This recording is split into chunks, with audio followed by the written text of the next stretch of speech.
This lecture is about section 7.1.3 DFT as a linear transformation. तो previous lectures में हम लोगों ने देखा है कि DFT क्या होता है। तो हम लोगों ने इसके जो फार्मूलाज लिखे वो ये बेसिकली फार्मूलाज थे कि x ऑफ k जो है वो हमारे पास होता है summation n is equal to 0 to n minus 1 x of n into e raise power minus j 2 pi k n over n और k की वैल्यूज़ क्या थी 0 से लेके n माइनस 1। तो बेसिकली क्योंकि k के अंदर टोटल n पॉइंट्स हैं तो हम लोग इसको डिफाइन करते थे n पॉइंट DFT। ओके, अब क्या कोई इजी वे है कि हम इस कैलकुलेशन को स्मार्ट वे से परफॉर्म कर सकें? सबसे पहले देखें कि जब अगर हमारे पास यही कैलकुलेशन है तो हम लोग इसको कैसे परफॉर्म करेंगे। सबसे पहले मैं k इज इक्वल टू 0 के लिए अगर लिखूँ तो मेरे पास ये इक्वेशन क्या बन जाएगी, x of 0 is equal to summation n is equal to 0 to n minus 1 x of n into e raise power minus j 2 pi k की जगह पे 0 n ओवर n। अब मैं अगर इस समेशन को फर्दर ओपन करूं तो मेरे पास क्या आ जाएगा, सबसे पहले आएगा x of 0 e raise power minus j 2 pi 0 into 0 over n plus x of 1 into e raise power minus j 2 pi 0 1 over n। इसी तरह x of 2 into e raise power minus j 2 pi 0 2 over n और आगे terms इसी तरह चलती रहेंगी। ये तो थे बेसिकली मेरे पास टर्म x ऑफ 0। इसी तरह अगर मैं x ऑफ 1 लिखूं तो वो क्या हो जाएगा, अब मैं डायरेक्टली लिख रहा हूँ तो वो क्या हो जाएगा, x of 0 e raise power minus j 2 pi. अब फर्स्ट 0 की जगह पे क्या आ जाएगा 1, क्योंकि k की वैल्यू 1 है,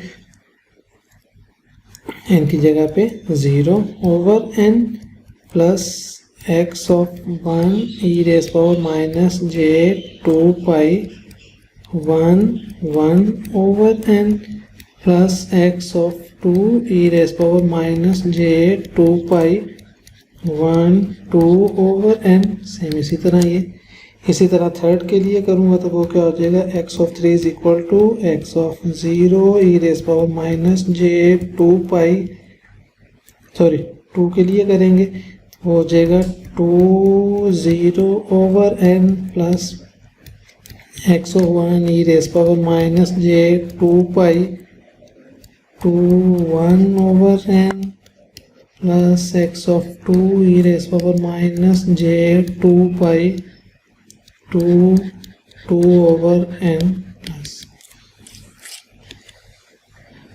ओके, क्विक रेफरेंस के लिए देखें, बेसिकली जो फार्मूला था उसमें था e raise power minus j 2 pi, पहले आता है k small n over n। तो k की वैल्यूज़ पहले हम लोग ये देखें, ये k यहाँ पे क्योंकि ये k इज इक्वल टू 0 है तो ये 0 है, ये 0 है, ये 0 है। अब जब इस यहाँ पे जाते हैं सेकंड केस में k इज इक्वल टू 1 हो जाता है तो ये देखें ये 1 1 1। यहाँ पे k इज इक्वल टू 2 है तो ये 2 2 और 2। ओके, अब जो सेकंड है 0 ये वाला, ये एक्चुअली है स्मॉल n के लिए, क्योंकि हमने यहाँ पे small n is equal to 0 0, small n is equal to 1 1 2 2। Okay, जब हम नीचे जाएंगे तो अगेन हम लोग वही स्टार्ट करेंगे। मीन ये वाली एक्चुअली इक्वेशन इस तरह की थी, n is equal to 0 0, n is equal to 1 1, n is equal to 2 2। इसी तरह n is equal to 0 0, n is equal to 1 1, n is equal to 2 2। Actually इस तरीके से आप लोग ये सारी कैलकुलेशन कर सकते हैं। अब देखा जाए तो मेरे पास एक तो मुझे k टाइम्स ये कैलकुलेट करना है, x0 x1 x2 इस तरह और भी नीचे टर्म्स आएंगे। फिर एक x ऑफ 0 कैलकुलेट करने के लिए मुझे बहुत सारी मल्टीप्लिकेशंस करनी पड़ती हैं और फिर सम करना पड़ता है।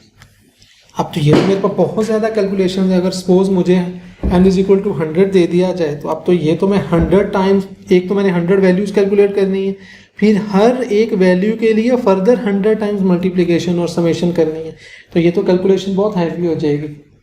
अब क्या कोई इजी वे है कि हम लोग मैथमेटिकली कोई क्विक वे यूज़ कर लें? तो हम लोग देखते हैं कि बेसिकली ये चीज़ बनती क्या है। देखें, अगर मैं इस चीज़ को यूँ लिखूँगा, मैं डायरेक्टली लिख रहा हूँ, ये है basically x of 0 x of 1 से लेके x of k, capital X है, is equal to something into, यहाँ पे ये चीज़ आ जाएगी, यहाँ पे मेरी आ जाएगी x ऑफ 0 x ऑफ 1 से लेके x ऑफ कैपिटल N, ठीक है। सॉरी, ये बेसिकली होगा, ये वाला जो है ये वाला भी n है। बेसिकली अगर हम लोग सैंपल्स के लिए नहीं तो ये तो था n-1, तो सेम इसी तरह ये भी n-1 है, ओके, ये कैपिटल X है, ओके, ये हो गया। अब फिर देखा जाए तो मैं यहाँ पे लिख लूँ e⁻j2π0 n, नेक्स्ट हम आ जाए e⁻j2π0 1, इसी तरह आगे टर्म चलती जाए। नेक्स्ट क्या आ जाएगा e⁻j2π1, इसी तरह आगे चले जाएंगे। लास्ट वाली टर्म में क्या आएगा e⁻j2π, यहाँ पे क्या आ जाएगा n-1 0, और नेक्स्ट में क्या आ जाएगा e⁻j2πn-1 इंटू, यहाँ पे क्या आ जाएगा 1 आ जाएगा। इसी तरह ये आगे चलता रहे। अब ये मैट्रिक्स है, अगर आप इस मैट्रिक्स को सॉल्व करें तो एग्जैक्टली ये वाली इक्वेशंस आ जाती हैं। एक्चुअली इसको मैंने रिवर्स करके ये वाली चीज़ कर दी, ओके। इस तरीके से जो हम लोग हैं वो, अब ये क्या हो गया, क्योंकि ये ट्रांसफॉर्मेशन हो गई है। अब मैं मैट्रिक्स थ्योरी के हिसाब से देखूं तो ये मेरे पास क्या बनेगा,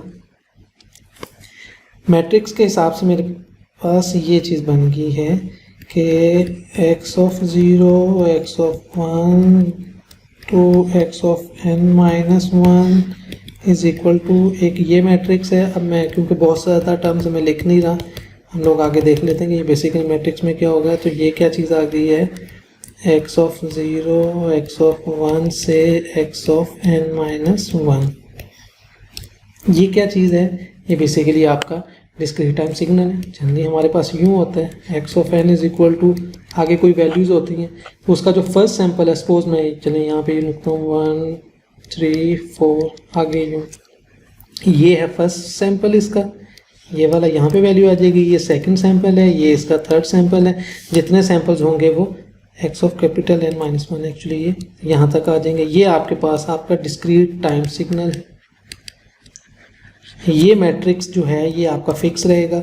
आप इस मैट्रिक के साथ आप इसको मल्टीप्लाई करेंगे तो आपके पास लेफ्ट हैंड साइड पे ये चीज़ आ जाएगी। ये क्या चीज़ है बेसिकली देखा जाए तो ये आपके पास x ऑफ कैपिटल से ये एक्चुअली आपके पास ये आ गया x ऑफ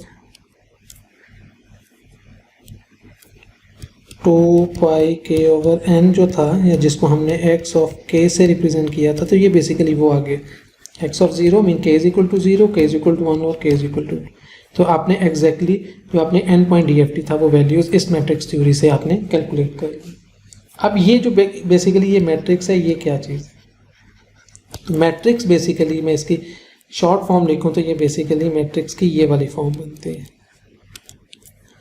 तो इस मैट्रिक्स की ये वाली फॉर्म बनती है, इसमें फर्स्ट रो सारी वंस हैं, सेकंड रो में फर्स्ट एंट्री 1 है, ये w ऑफ n है, w ऑफ n की पावर 2 है, w ऑफ n की पावर n-1 है, ये है w ऑफ n की पावर 2, w ऑफ n की पावर 4, w ऑफ n की पावर 2 इंटू n-1, ये वाली है w ऑफ n की पावर n-1। तो ये जो लास्ट है ये है w ऑफ n की पावर n-1 इंटू n-1। यहाँ पे ये जो w ऑफ n है बेसिकली ये है हमारे पास w of n is equal to e⁻2j pi over n के इक्वल।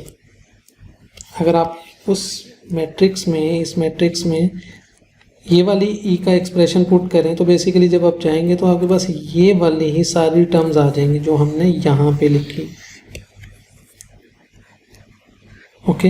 अब इस मैट्रिक्स के अंदर जो कैपिटल N है ये according to N point DFT है। अगर आपने n की वैल्यू 100 रखी है तो फॉर एग्जांपल क्वेश्चन आता है कि जी आप n 100 पॉइंट DFT कैलकुलेट करें, तो सिंपल ये मैट्रिक्स में जहाँ जहाँ पे कैपिटल N आ रहा है आप उसमें उसको 100 से रिप्लेस कर दें। ठीक है, तो ये W ऑफ n आ जाएगा, मीन ये आपके पास W100 बन जाएगा। ओके, फिर आप अगर ऊपर जाएं तो ये वाला क्या होगा, यहाँ पे ये आ गया है, आप इसके साथ ये आपको नोन है x ऑफ n, इसके साथ मल्टीप्लाई करें, आपके पास डायरेक्टली DFT सैंपल्स आ जाएंगे, जो कि आंसर हो गया।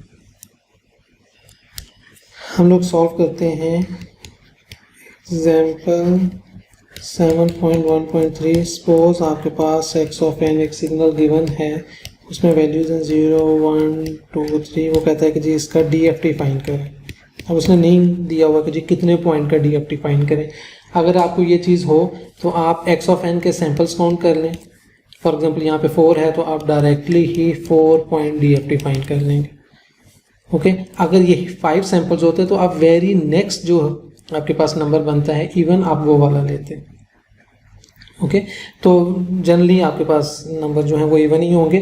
खैर यहाँ पे आप लोग 4 पॉइंट DFT फाइंड करेंगे, अब उसके अकॉर्डिंगली हम लोग देखेंगे तो हमारी इक्वेशन क्या बनेगी, ये हो जाएगी 4 पॉइंट है तो यहाँ पे क्या आ जाएगा, x of 0, x of 1, x of 2, x of 3 is equal to, ये एंट्रीज खैर मैं बाद में लिखता हूँ। यहाँ पे क्या आ जाएगी, x ऑफ 0 वो क्या गिवन है 0, x ऑफ 1 वो 1 है, 2 है, 3 है। बाई चांस ये नंबर सी वो गिवन है। चलें एग्जांपल के लिए मैं इनको थोड़ा सा चेंज कर देता हूँ ताकि आप कंफ्यूज ना हो।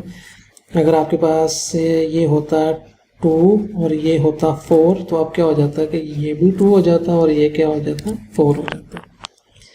बाकी अब आपके पास क्योंकि 4 पॉइंट है तो आपके पास मैट्रिक्स में क्या हो जाएगा 1 1 1 1, ये एंट्री भी 1 आ जाएगी और नेक्स्ट वाली एंट्री क्या आ जाएगी W4 1, ये वाली क्या हो जाएगी W4 2 और ये वाली एंट्री क्या हो जाएगी W4 3।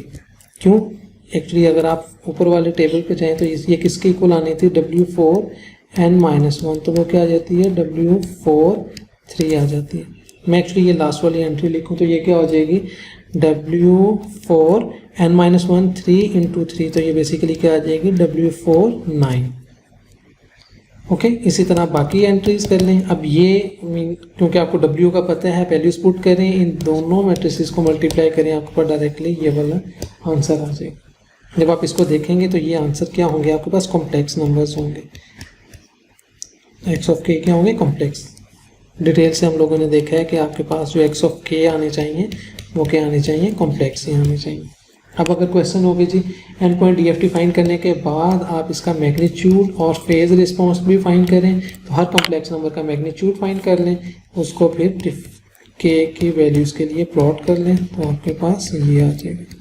कॉम्प्लेक्स नंबर से फेज भी फाइंड कर सकते हैं k, यहाँ पे आपके पास क्या आ जाएगा, उसका फेज रिस्पॉन्स आ जाएगा। तो ये क्या आ गया आपके पास बेसिकली DFT।